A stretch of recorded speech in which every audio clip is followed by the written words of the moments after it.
Mashindano hayo ya ngazi ya mkoa yamefanyika katika viwanja vya BAKWATA Manispaa ya Singida, yakishirikisha zaidi ya madrasa 10 kutoka maeneo mbalimbali. Tumeshindanisha vijana wetu mashindano ya Qur'ani, madrasa takriban zilikuwa 10 na alhamdulillah tumefanya vizuri.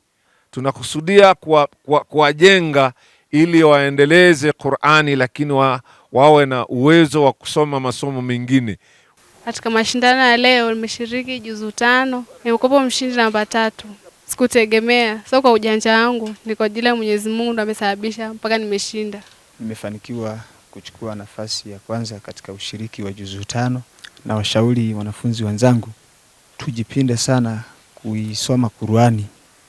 Ukijua kuisoma vizuri, kwa uwezo wake Mwenyezi Mungu atakufanyia wepesi hata masomo mengine. Sambamba na hayo, taasisi ya Taalima Tasawufia Foundation yenye makao yake makuu hapa mkoani Singida imefanikiwa kuandaa iftari maalum kwa ajili ya watoto yatima na makundi maalum, hafla ambayo imewakutanisha viongozi mbalimbali. Alhamdulillah, tulijiwekea lengo la kufuturisha watoto wetu pamoja na wadau wengineo.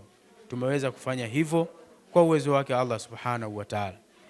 Lakini kipekee tumefanya hivi ni kwa sababu ya kutekeleza maamrisho ya Allah Subhanahu wa Ta'ala.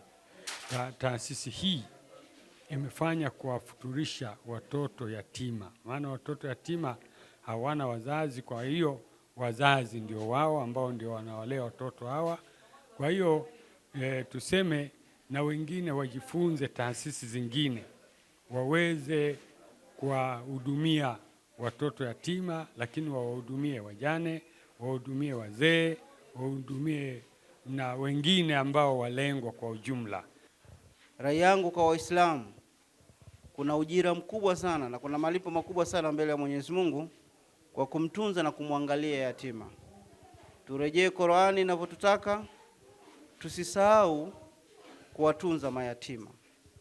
Niwatakie kila la kheri taasisi, iendelee na mipango yake, iendelee kujiimarisha, iwafikie mayatima nje ya Singida na mikoa mbalimbali, na biidhnillah wawe katika mfano wa vituo mbalimbali kama waliofanya wengine. Nikiripoti kutokea hapa mkoani Singida, Ramadhan Idilimu wa Mahasin TV.